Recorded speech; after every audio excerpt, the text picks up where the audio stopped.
Gentlemen, can we get a roll call? Lisa Cavaluna. Here. Bob Eisenberg. Here.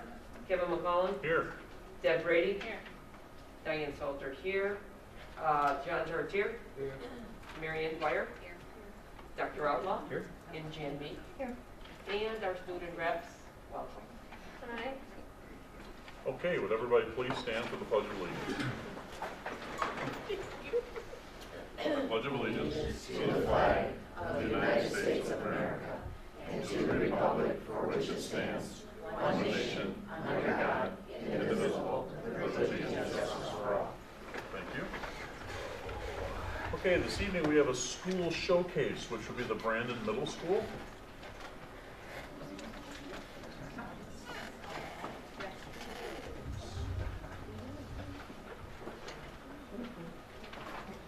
All right, evening everyone. Good evening. So when we had our reconfiguration meetings last spring, one of the questions that was posed to me on several occasions was, are sixth graders still going to go to camp? And I said, yes, sixth graders will still go to camp because I only heard such wonderful, positive, great things about the experience that I said, of course, we're gonna keep doing it. That's not something that we want to lose in our reconfiguration. So then we started talking, we thought what a great opportunity, our showcase, less than a month after they went, to present it to the board so they could see a video and talk to the kids about what the camp showcase is all about. So I'm gonna have everyone up here introduce themselves, and then we're gonna watch a short video, and then the students have something to say. I'm Elizabeth Phillips. Dakota Pinson, Olivia Hansen. Kimberly Ray. Rebecca Colbert. Tara O'Day. Sarah Spencer. Jason Miller, and I'm going to go ahead and cue up the video. It was done by Robbie DeHaan, who was a former student here.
activity was Ecomania, and we played this game called Predators and Prey. And there were 3 types of groups. There were herbivores, omnivores, and carnivores, and you got face paint to show what you were. And herbivores got an H in green, omnivores got 2 colors, blue, which meant carnivore, and green because they're both, and carnivore got blue. And what we did was the carnivores got to eat the herbivores, and the omnivores got to eat both. And so I was a herbivore, so I couldn't kill anything. It was a pretty tough life for herbivores. So herbivores all worked together as a team to like rebel against the carnivores and the omnivores. They worked together, like when one herbivore needed water, the other herbivore would go and distract the carnivore or omnivore that was there, and herbivore would go get the water, and that's how I related it to teamwork and stuff. Excellent. My favorite activity at camp was the high ropes course. It is a bunch of challenges that you have to work together to get past obstacles. And what you do is, like, you go over obstacles. And so my friend Maddie, she fell and she forgot how to get back up. So we had to help her up. And if someone did not know how to get up, we had to help them. So that related it to teamwork. And it was really fun because we got to go on zip lines and go over these bridges that twisted around, and it was really fun. My favorite activity was the fishing, and how I related it to teamwork was my friend Jordan. She taught me and my friend Ariel how to cast the fishing pole and how to put the worm on the hook. And it was just fun because I don't know how to fish. Did you catch anything? I was gonna say, where's our fish sandwich? Right. I'm hungry. So I take it all of you guys had a good time, Yeah. Oh, yeah. but being a herbivore was kind of tough. You guys have any last questions? Thank you, Rose. You did a great job. Thanks a lot. Thank you. Just adding one thing, the staff that puts it together, there's a ton of work that goes into it. They don't get a lot of acknowledgement. They put in a ton of time every single year. They make it an amazing experience for the kids. So thank you to the staff for everything you guys did. Would that be those that stood up for the cameo appearance and then rose to their chairs? Yeah, there you go. Right. So thank you very much. I know that Isaac, when he got home, his commentary, of course, many of you have him, so you know it was long, right? Very, very long conversation. But he mentioned, he made particular note of the teachers that were there, Mom, and they worked really hard to make sure we had a good time, and I really think they had a good time too. I saw them having fun too. It's not every day we get to do a high ropes course. There you go. Yeah. So thank you. Yes, thank you for all you do, and I'm glad you had some fun while you were there.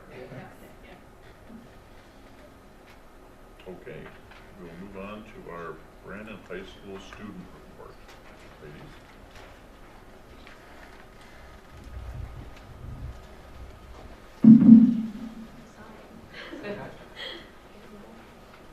Okay, so we just had our can drive, and that was for St. Anne's Church.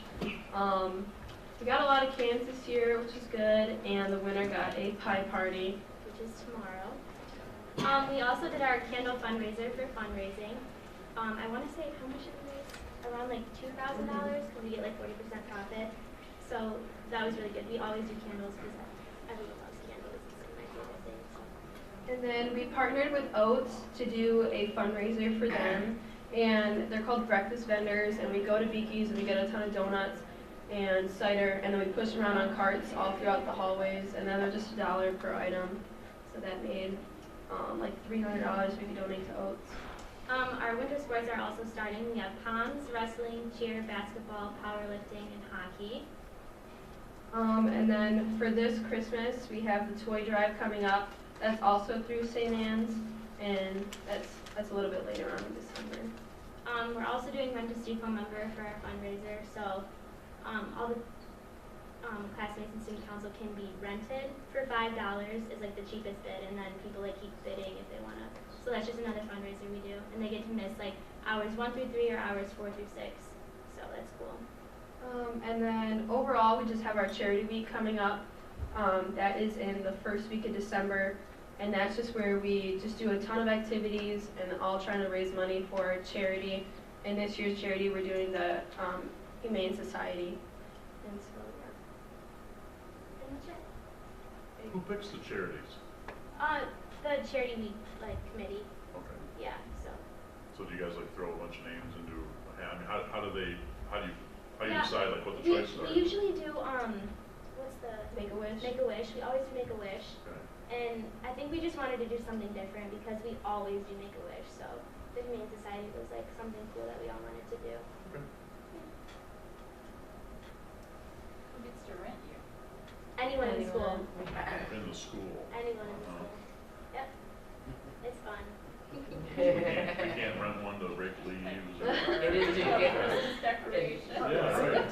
Little it Christmas is to get lights. to AP biology and having 100 on that test. Oh yeah. They just do their work for them. Consider expanding your fundraising activities. Yeah. Be a big market out there. Oh yeah. For Register sure. phone numbers for the website. Yeah, seriously. All right, anything else? No, that's it. All right, thank you very much. Thank you. Okay, superintendent's report. We're going to be delaying, we had Aqua Club, Neem Shapiro from Aqua Club was going to be coming and presenting. He is ill as of this morning, and we really want the report to come from him so he could talk about all the numbers and everything. So we're going to delay that. He will be back here in December. Things are going extremely well, but we'd like to have the report with the numbers and all the facts and everything that we really want to present to the public. So that's it. Happy Thanksgiving to everybody. Thank you, Doctor. Okay, any public comments or questions on our agenda business this evening? Seeing and hearing none, we are going to add action item B to our agenda, which is a resolution to change the deed restriction at Brandon Fletcher Intermediate. So we will address that during our action items. So without any further ado, if we have a motion to approve our consent agenda. Move that the Brandon Board of Education approve the consent agenda as presented. Second.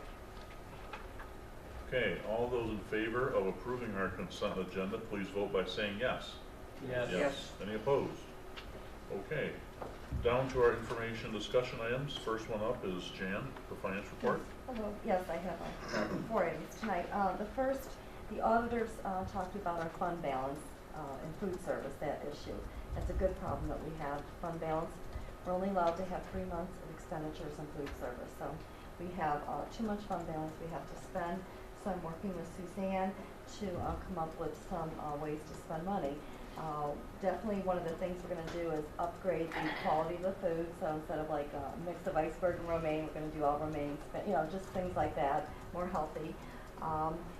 Also, there's some, the principals have been asked to submit lists, so we're going to do some cosmetic changes and some other things. So we are working on that issue that we may be getting a letter sometime from the state here in the next few months where they tell us that we have to spend money. So we're working on that. The second, John and I are the LED. I know, believe it, we can save a lot of money with this LED upgrade. So we're testing some areas around the district for a very minimal cost. We've got the middle school library. We've got a couple teacher rooms at Harvey, high school office, and a high school classroom. And the reason we're doing this, we're going to switch them out. Our maintenance guys will switch them out, and maybe the custodians will help. But we want to make sure that the teachers are okay with the way it looks, because the LED lighting does look different. So we don't want to do this district-wide and then have a revolt on our hands. So we think it's going to be great.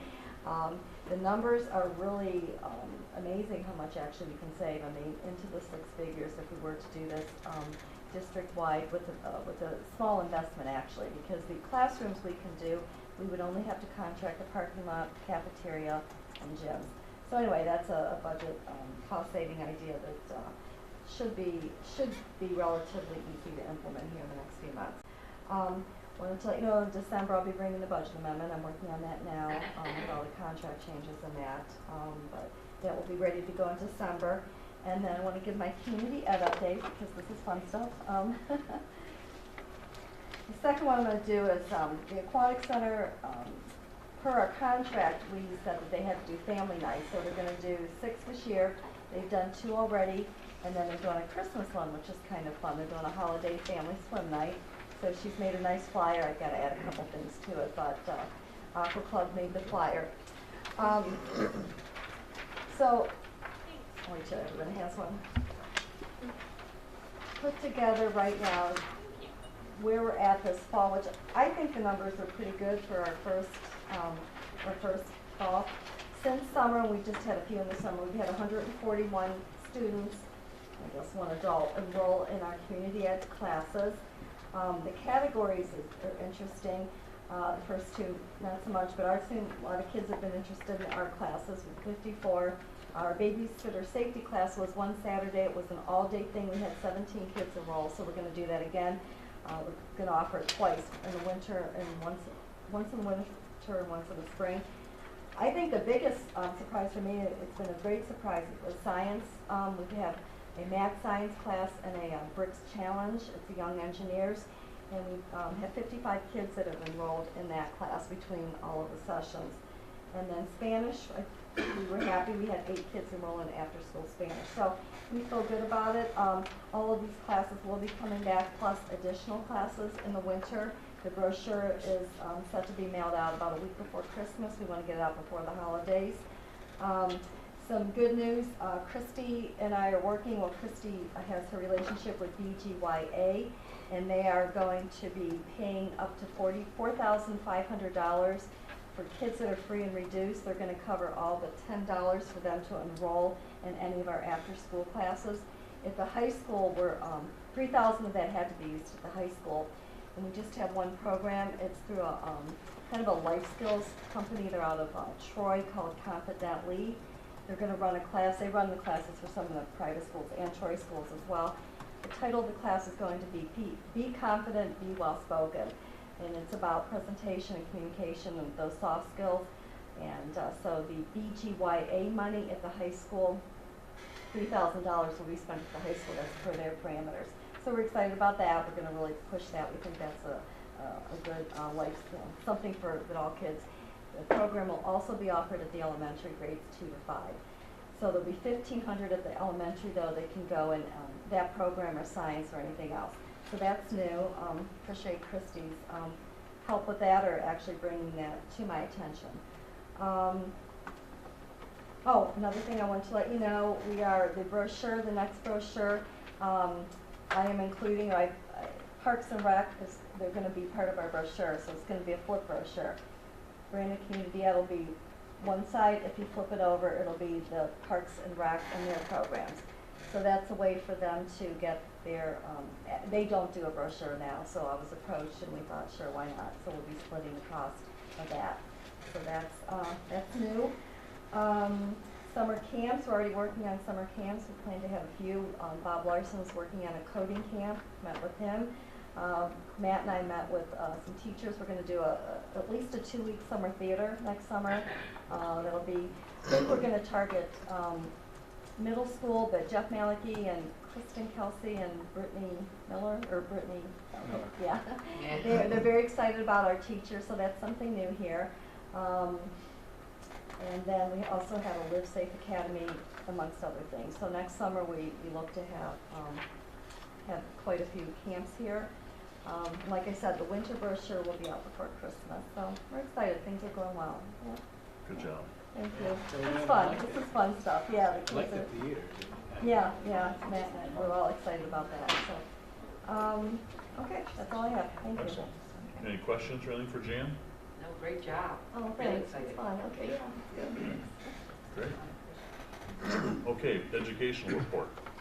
So I'm going to ask Debbie Brower to come up and ask her to do a presentation to talk about what's happened with K-8 math.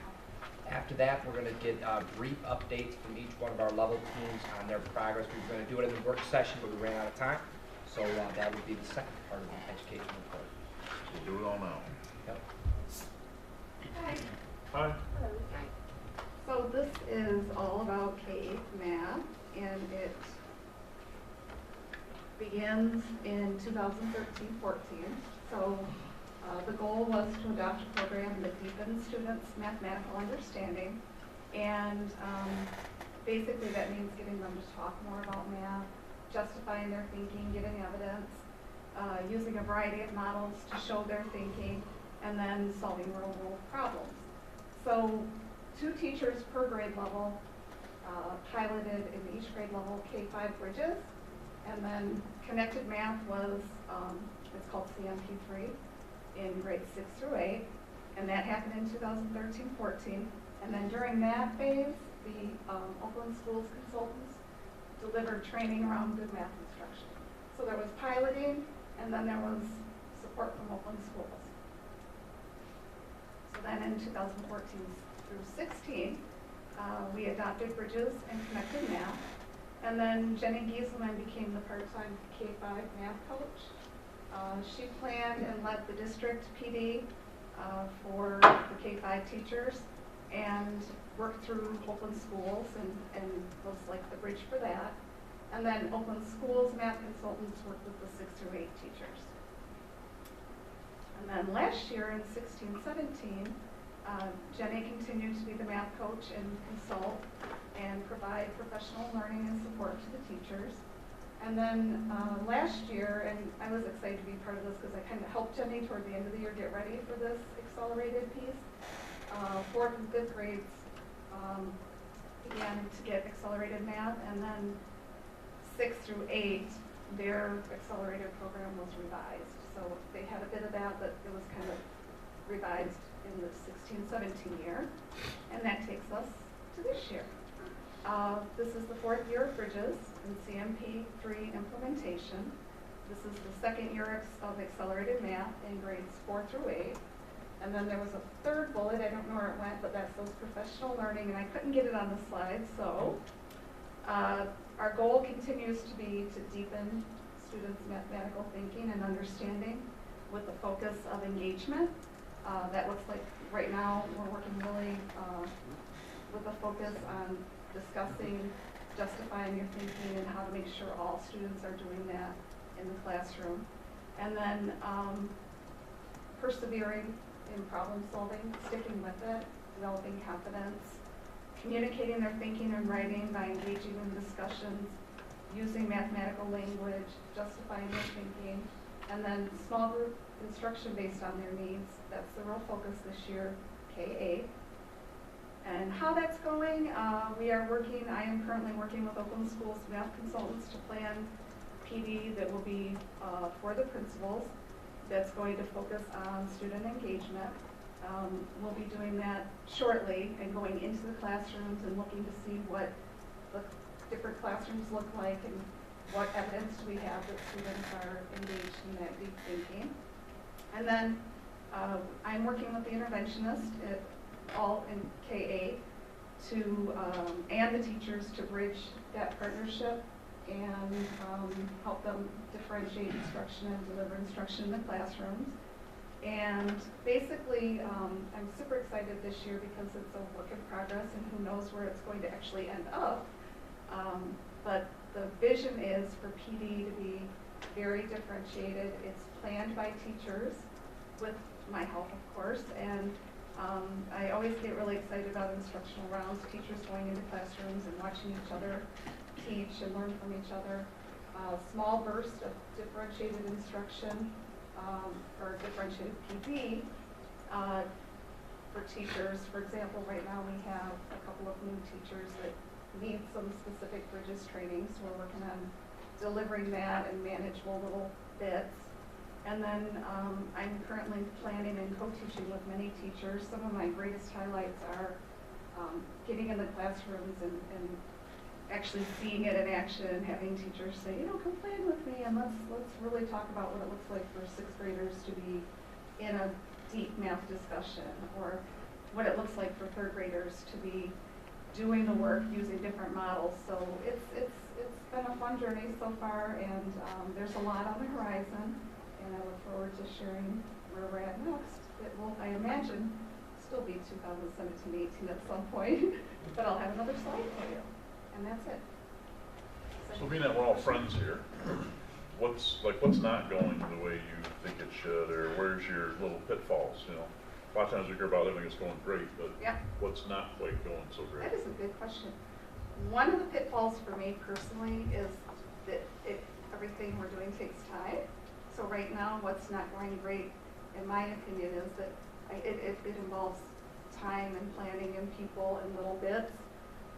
So right now, it's not necessarily a negative. It's just that getting with all the different people and the different groups, it's kind of slower going. Not slower going. It's just not as fast as I want it to be. Are you saying you're running out of time before you get all your work done, kind of thing? Yeah. I think that's pretty common. Setting up the instructional rounds and connecting teachers with teachers and meeting with the consultants and making time for that and making sure that the PD for the principals is planned very thoroughly. It just all takes time. So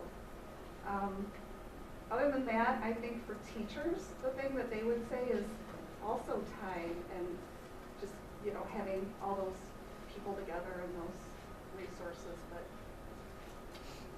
You mentioned like with new teachers, you said that you take it in bites and things like that. Do you have a different structure, kind of how you try to bring like a new teacher up to speed quickly compared to normally how you're working with someone who's already kind of been in the trenches a bit? yes, absolutely. For the new teachers, they have the support of a mentor, so we've connected them with their mentors, and they also have their group cohort, third grade. I'm just going to use third grade as an example. And so they get their professional learning that way, kind of in the moment, on the spot. And then recently I met with Shelley Schatz, who's a third grade teacher, and Tina Olson. She's first grade, so we kind of sought out people that felt comfortable and confident with their practice and had, used this a couple of years.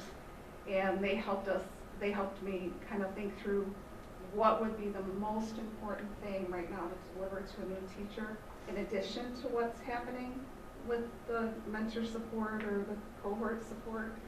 And I'm delivering that through either Google Docs, or I'm pushing myself to do screencasts, but doing little bits to help them, or actually reaching out and going into the classroom and looking at them.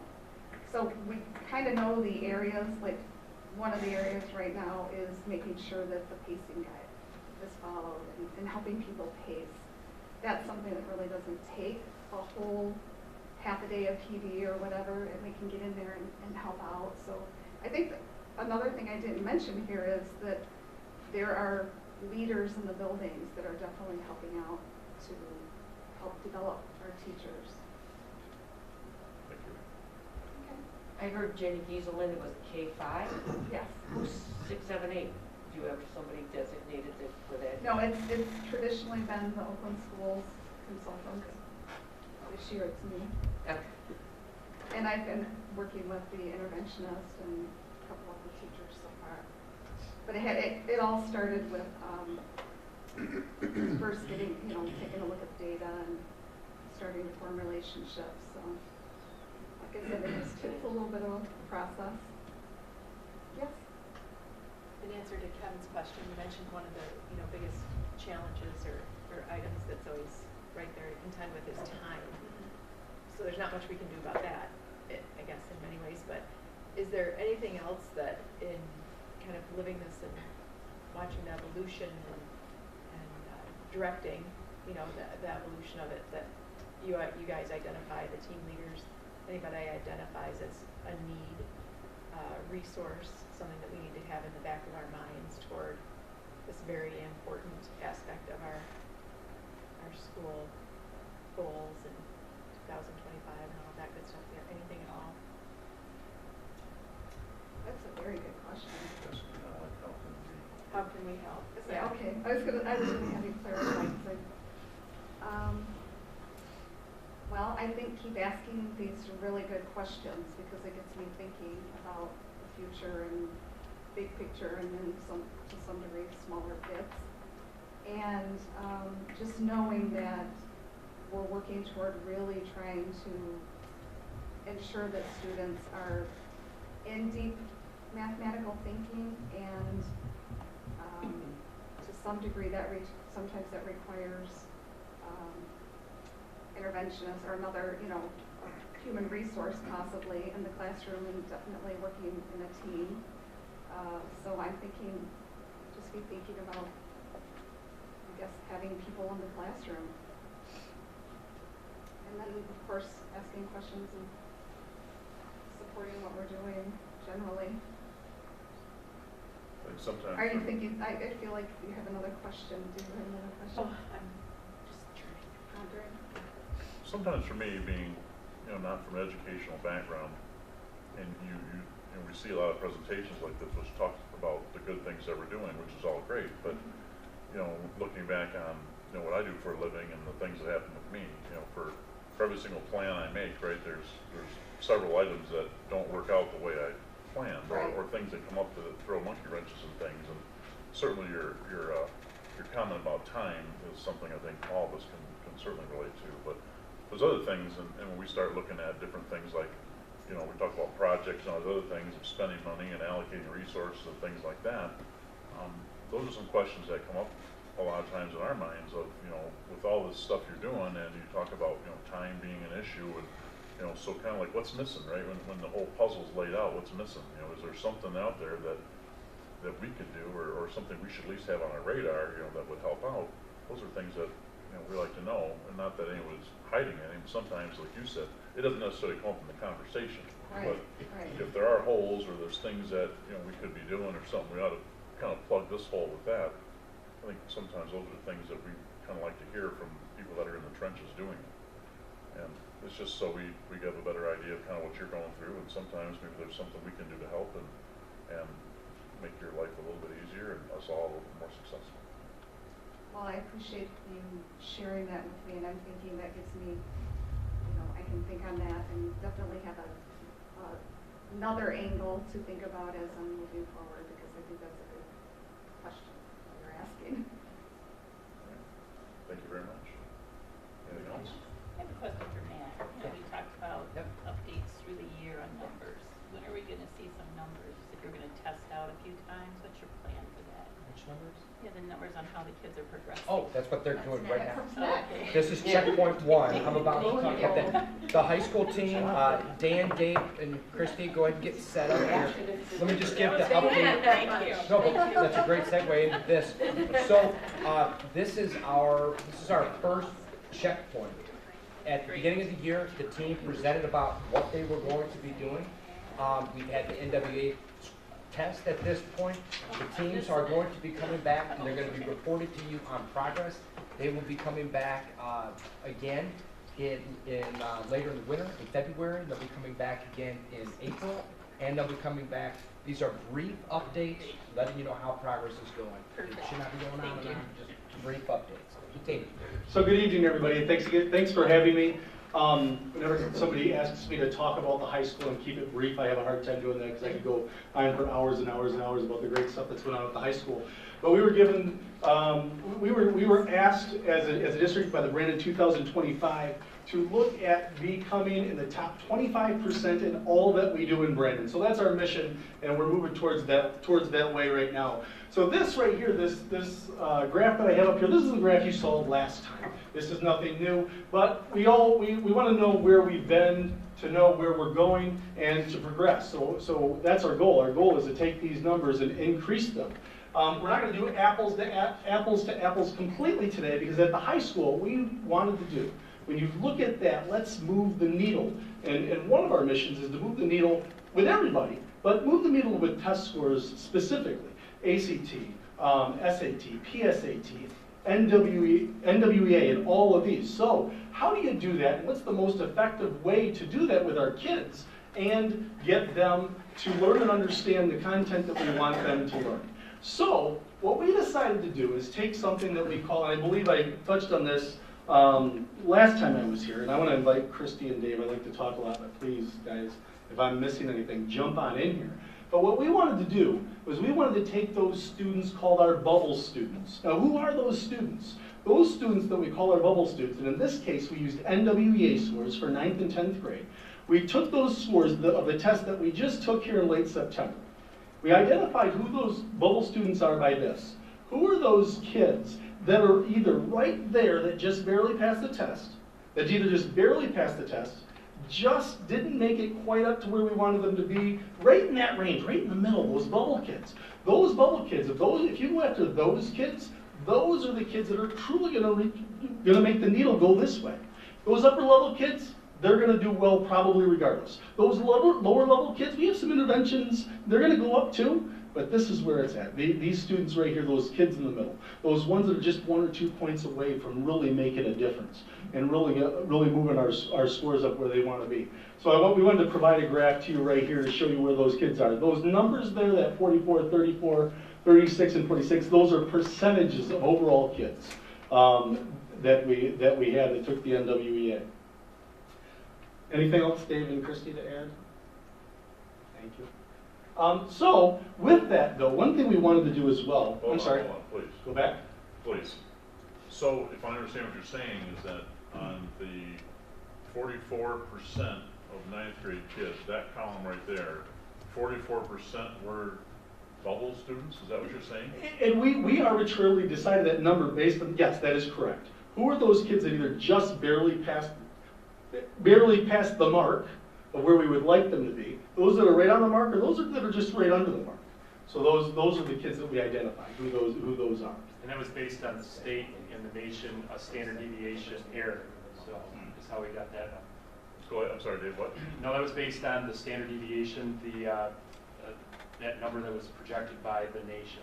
So if we knew that the error rate, that's how we got that. It was based on the standard deviation error rate. Is how those numbers we figured out for the bubble kids. So if I'm a bubble kid, but I actually performed well, but yet I was still within that standard deviation error rate, then we consider them still a bubble, because who knows, maybe if they took the test again tomorrow, they would have performed below. So This number just seems to be way, way high from what I would have imagined for what I would, in my mind, what I'm thinking of the bubble. I guess I looked at the count of the curve, and it seems like I would expect the bubble would have been very narrowly, to the mean. So the NWEA is the test that we're using 3 times a year. So we've used it once you're at the high school, twice a year at the high school. And we're doing it 3 times this year. The NWEA is a test that students haven't always taken as seriously as we'd like them to take. One of the issues that we're dealing with is apathy, and a sense of them coming to the table to say, I'm going to do my best, I want to see how I can improve. So that's one thing that we're trying to deal with.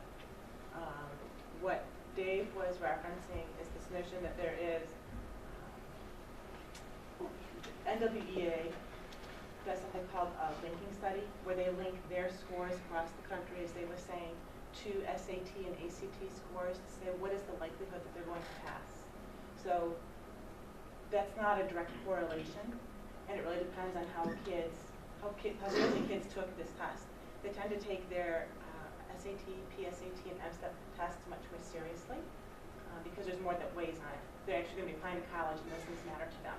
This does not matter to them. So those are some pieces that come into play. Furthermore, the NWEA tests algebra and geometry, irrespective of what the students are taking. So we have 9th graders who are taking algebra, and they're taking geometry concepts on this test. They're not going to FAIR as well. That's just one of the things that we're dealing with. NWEA just recently came out with some additional opportunities for us to test just algebra and just geometry. We're looking into that so that we might have a more accurate score to present to you. But given the data that we have, given the tests that we're using, there are these sets of kids that we're really homing in on to say, how are they doing? And we recognize that this is one data point. Our teachers are using formative assessments, using classroom anecdotal data, but I'm actually not getting ahead of myself. Dan's going to go to that, right? That's coming up, I think, in the next slide. So there are other data points that are really relevant to what we're doing. This is the one that gets highlighted because it's being used across the district and because it's also used across the country. Yes, and that being said, I will let you know that Every time that we've given this test at the high school, our test scores have went up.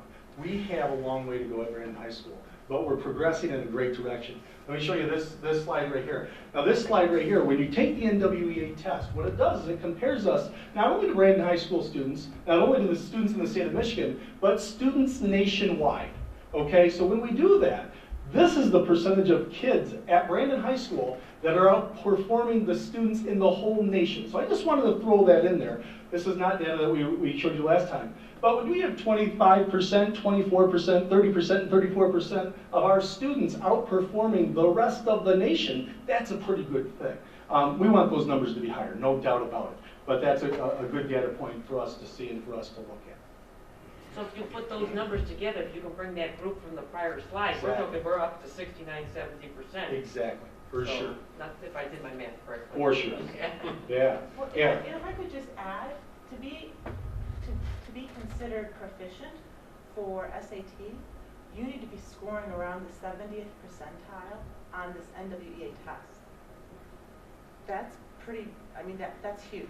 You don't have to be at the 50th percentile to be likely to pass the SAT or the MSAT. You have to be close to the 70th percentile. So the SAT is a more stringent test, and I just take that into consideration as you look at this data. I now think, now seeing the two, what you said, I mean, you look at check, but then when you see these two together, if they can get that prior slide up there, then, I mean, that puts us, if you had told me you put those two together, but if we were down at 25 in the other one, we'd be very looking over 50% of our kids in the 70. Now we're aiming for that 75. Yeah. So I don't know if you're seeing what they're striving, what I think you're striving for. I'm probably reading way more into it than I should, which is probably not good. But when I look at the previous slide and I see 25% of our students are higher than the 75th percentile, I think, well, absolutely they should be, because 25 to 75 is 100, so that seems to make sense to me. It sounds like we're kind of on par. 25% of our kids should be above the 75th percentile. And if I have 44% of my kids on the previous slide that are in the bubble, well, certainly I could, if I move 10% of those over to the other side, that's a huge swing, and yeah, that's great. Now I have 35% of my kids above the 75th percentile, which is awesome. Right now I'm 10 points ahead. I know my math is extremely simplistic, but you get my point, right? What I'm trying to say. Yeah. So, when but you also, get 10th grade and you've got 30% of our kids and 34% of the kids. That's good. Exactly. And that's why I just wanted to go back to your point, and that is exactly what we're striving for. But when I go back and look at the 44, and I say, okay, I got 44 here that are on the bubble, and I got 25% that are above, I'm thinking, my bell curve's laying out pretty good, right? Well, you see where I'm going? I do, but we're looking at two different things. So this slide says, how are they doing relative to others in the country? The first one that we shared with you has to do with the predictive factor of how well they're going to do on the SAT. Two different pieces, because they have to be performing at this level pretty consistently to be likely to have the proficiency that we're expecting for them on the SAT. This just says that we're on par with the country, we're ahead. The other one says, what's the likelihood that we're going to be successful with the proficiency expectations that we have on the SAT? Two different things. Two different things. All right, so what we've been doing at Brandon High School, as we have in the whole district, is we've been meeting with our teachers. We're having some great meetings, great monthly meetings with our teachers, specifically honing in on our data. What does our data tell us? How can we use our data to improve teaching and learning? So these are the kinds of things that have been happening at our monthly meetings. When we meet with our teachers, we reflect on the data, for sure. So when I say we meet with them, the three of us have been meeting with our teachers. Then what we do is we've been grouping students by concern. Is this group of students over here an attendance issue? How about these ones over here? Do they just really don't get it? What about these students over here? Every student might have their different concerns. So we try to group them so that we can best meet their needs. And then we identify the next steps. What are those things? What are those interventions? What are those strategies? Now that we know who these kids are, what are we going to do about it? So, the measures that we use, I probably should have put this slide first. The measures that we use to determine that are the things that we already talked about. NWEA being that one with the data that we just showed. Formative assessment. How do we know what students know without testing them necessarily, summatively? Anecdotal data, attendance data, marking period grades that just came out. So we use all that data to help us determine who those kids are. And then lastly, We got to come up with those interventions and strategies. What types of things are we doing to go above and beyond to help these kids, both in the classroom and outside the classroom? And here's some of those things that the teachers have told us that they're doing, that they're working on, and that's working. And I don't have to read this list to you, but here's a whole list of those things. If you have any questions about these things, I can answer them for you. Dave or Christy, any questions or additional information that I'm missing? I'll just say this is not inclusive and it's also a work in progress. Definitely not inclusive. There's a lot more than this. These are just some examples. So something that we really challenge our staff with is this kind of notion, I've said this since the day I heard it here, is this idea that every kid can get one more point. So a lot of times when we're dealing with our top level kids, it's really hard for them to continue to get one more point or multiple higher points because they're already performing at such a high level. And sometimes for our struggling learners, it's a struggle to get one more additional point. The idea is everybody can get one more point. You know, I'm that kind of realistic guy, and they know I say this all the time, where I hate people that say, man, we need to do 110%. That's unrealistic. There is no such thing. But one more point is something realistic that everybody can achieve. And so that's something we really get our staff to talk about, and we really have these conversations with those staff members, with their kids. Hey, everybody in this classroom can get one more point higher. And guess what? We get one more point, we keep raising the bar. Another one more point, and it keeps going. And so we did a whole study. This is completely tangent, but we did a whole study on this last year with their staff on what one more point would do if it was school-wise. And it puts us right up there with some of the top schools, not only in the county, but in the state. And so we're right there. We really are right there by just moving the needle 1 point at a time. Obviously, we want more than one more point, but everybody can get one more point. That's so doable. Questions? Well, thank you very much, everybody. Have a great Thanksgiving. Happy Thanksgiving.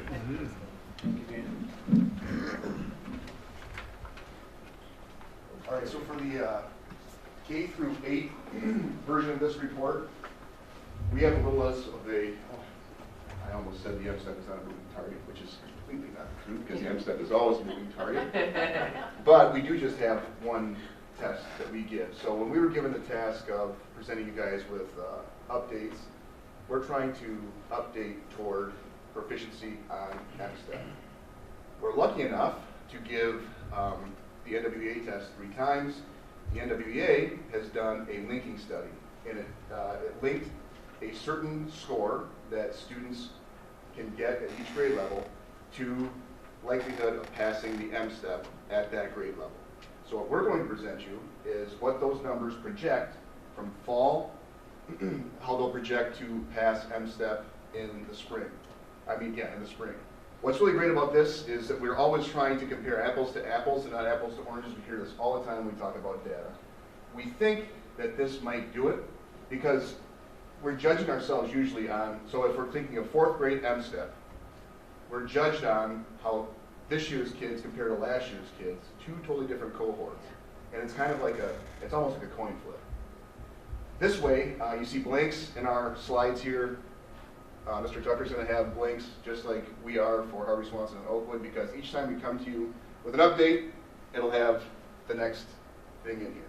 So it's going to be interesting to see if the stuff that we're doing with our students, with our interventionists, with our staffs, with what Debbie was talking about earlier, if that's actually having an impact.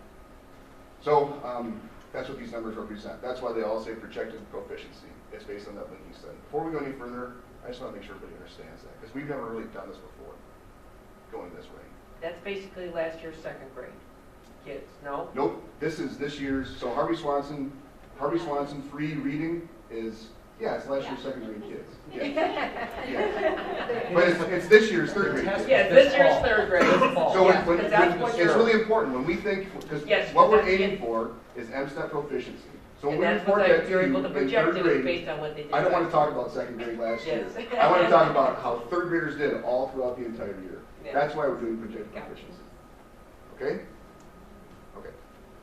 That was my part. I'm Mr. Data on the team here. So. Good job, Mr. Data. Yeah, there you go.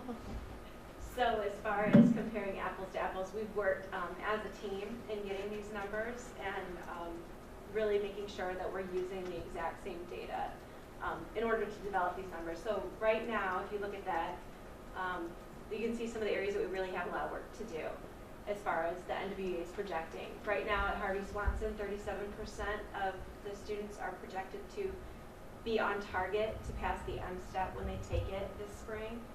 At Oakwood, 48% of our kids right now are looking like they're on target. 46% at Harvey Swanson to pass math spring M-STEP, and 49% at Oakwood. And fourth grade, this is like Diana, this is last year's third graders. And I just want to make note of that because if you look at Oakwood's reading percentage, as far as those that are projected to pass M-STEP, it's 49%. And if you were to look back on what happened with us when these kids took the reading test in the spring, 50% of our kids passed the M-STEP in reading. So I kind of use that to say this looks like it is projecting about accurately where our kids should be. Our goal is obviously to increase that, as Dave was saying, I like that one more point, continue to work toward everyone creeping up higher. Harvey Swanson at math is another area that we really need to beef up and work on, and I know that Andy and his team and what Debbie was talking about with math, they're really focusing on what that looks like specifically and finding out who those kids are and what specific areas within math that they really need to boost. So yeah, we need to dump a lot of resources into 5th grade math. One thing I will say, because I did do some more study on this, because that 29% number there when I first saw it was a real eye-opener and scary. I looked at how that kid did, how those that group of kids did last year. They tested the same exact, they were 30% projected proficient, and they ended up being like 45%, made me feel a little bit better. So what that tells me is that Harvey Swanson 5th grade students in math are terrible ball test takers. I'm really interested to see how they're projected what proficiency is, and I'm praying it's going to be a lot higher. All right, so we started our student data meetings, and that's where we come together with the teachers, K-5, and everyone's participated in at least one, some more, which is a wonderful thing. And in those meetings, teachers work in teams to look at data. They're looking at students' actual work. They're looking at things they're doing in the classroom with students. And they're analyzing what is happening with reading and math, and they're determining students' needs. And then teachers work together they can plan together or individually, that's fine, but the idea is to walk away with an action in mind, and teachers have taken immediate action. Specifically, in math, one teacher shared that her team has identified a small group, and these particular children, the one little thing they need that might push them a little further is they need help with specifically the 10 frame. So that's happening.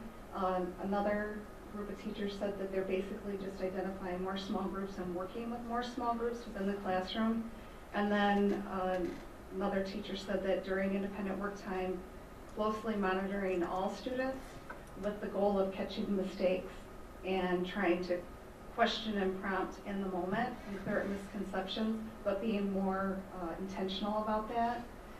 So those were the actions they walked away with last time. So at our next student data meeting around math, I look forward to hearing like updates on that, or how's that going, or what are the challenges, what are your needs.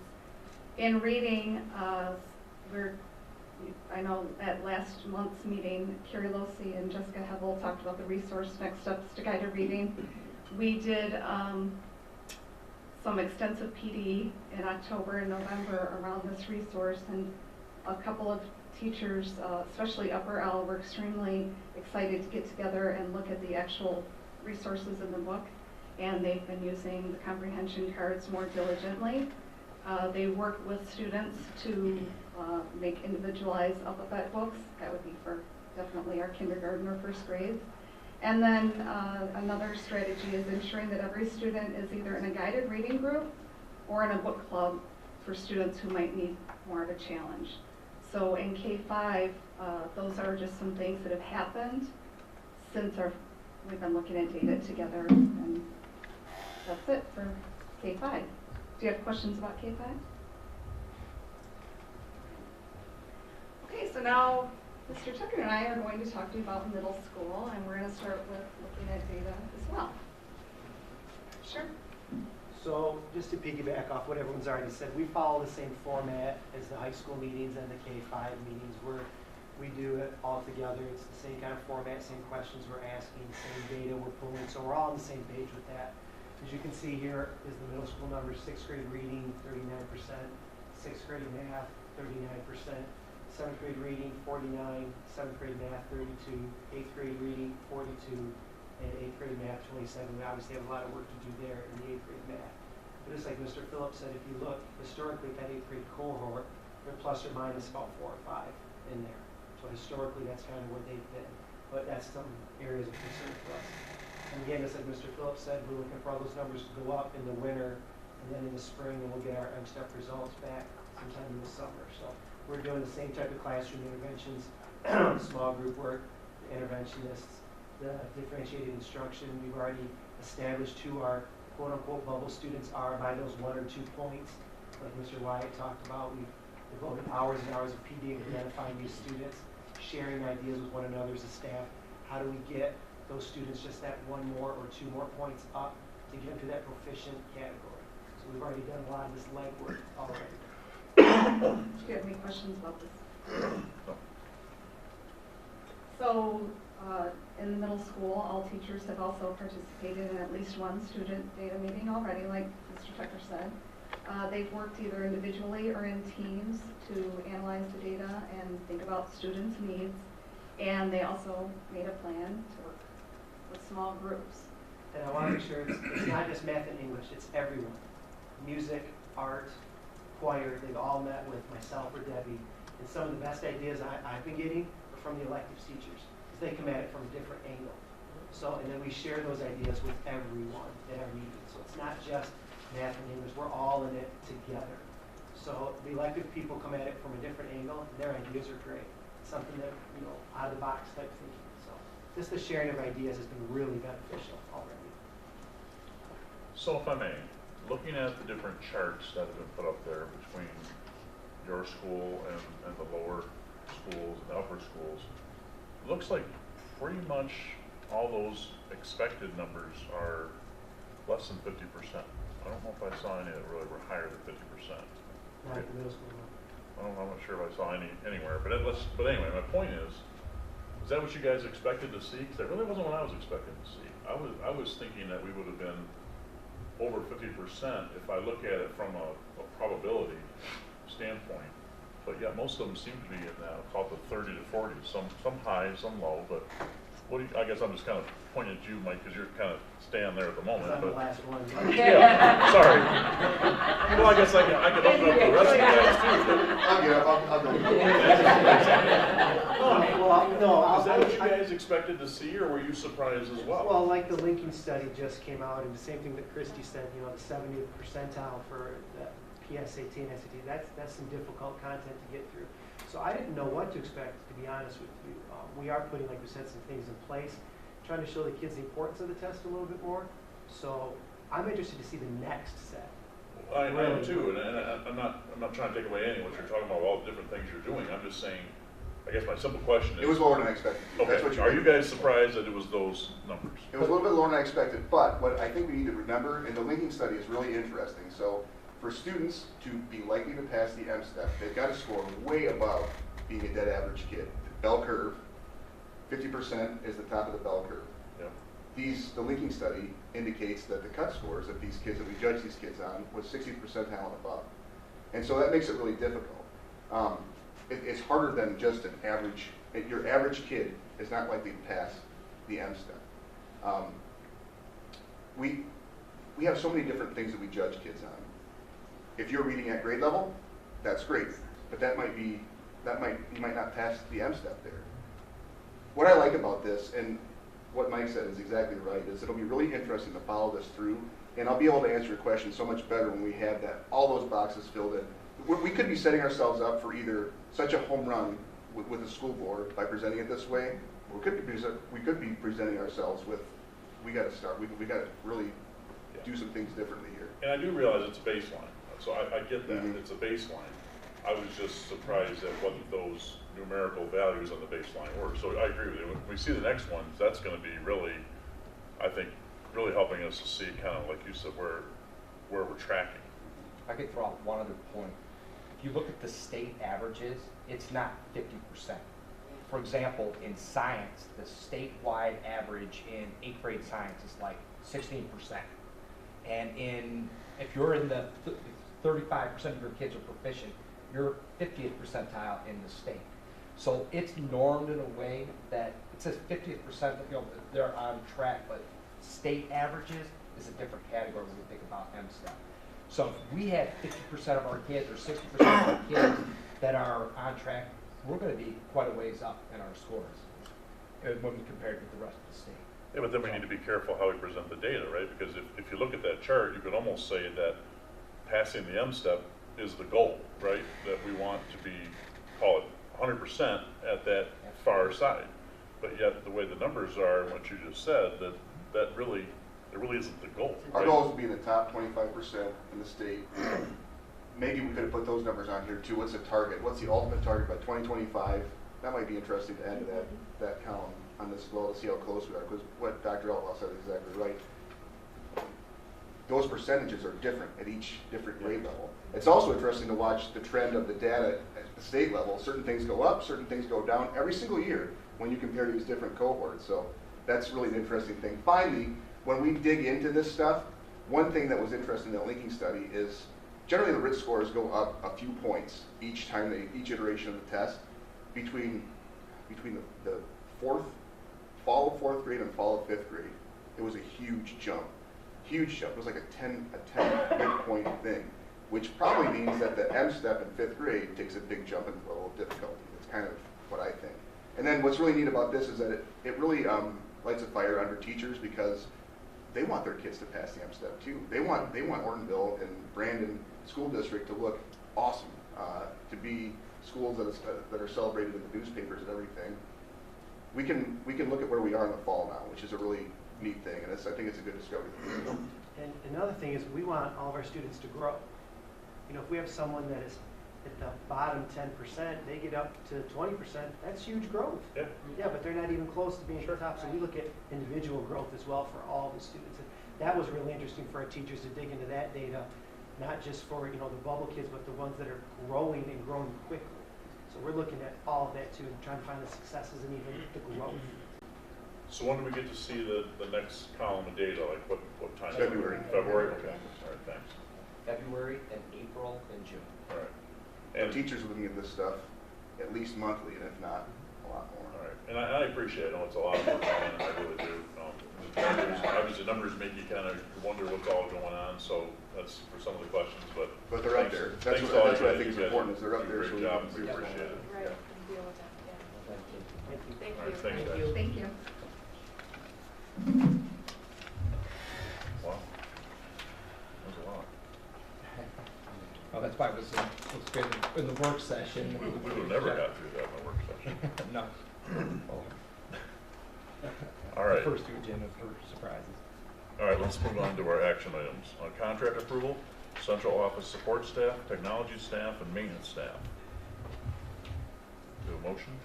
Move that the Brandon Board of Education approve the non-union wage increase for central office support staff, technology staff, and maintenance staff as presented. Okay, any discussion on this matter? I believe we've already had discussion on it past. This is our support staffers and whatnot that are not in unions. They're getting a 2% increase that the other groups got. Right. And it's all together with all the legacy car charges, about $30,000 to cost the district.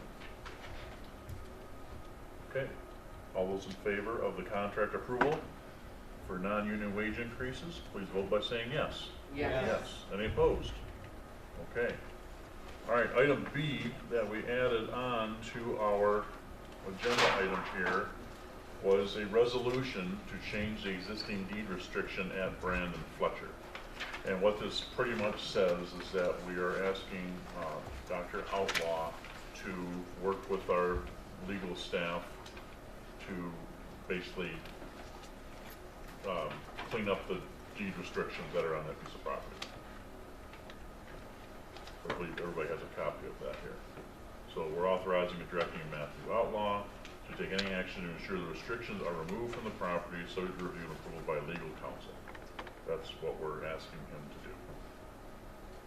So do we have a motion to approve this resolution? I move the Brandon Board of Education approve a resolution to change the existing deed restriction at Brandon Fletcher Intermediate as presented. Support. Okay, do we want to have any further discussion about this? No, I will just say, what's important to note here is there are deed restrictions on various properties, and we've known that we would have to address the deed and then zoning at some point dealing with the Fletcher property. Obviously, it's been a school. So this begins a process where our attorney will work through the courts on the deed, clean it up so that the people that are bidding on this, they will not have any issues with deed and transfer. This is cleaning up the deed in order to make that sale go through. There are similar issues as to Belen. Bel-Ann does not have the same restrictions. I think zoning would be more of the The issue conversation of there. Bel-Ann. Right, This right. one had a unique thing and it needs to be addressed. Got it. Isn't the property donated or something, that's why? Yeah, I think both were donated, yes. Okay, all those in favor of approving the resolution regarding the deed restrictions on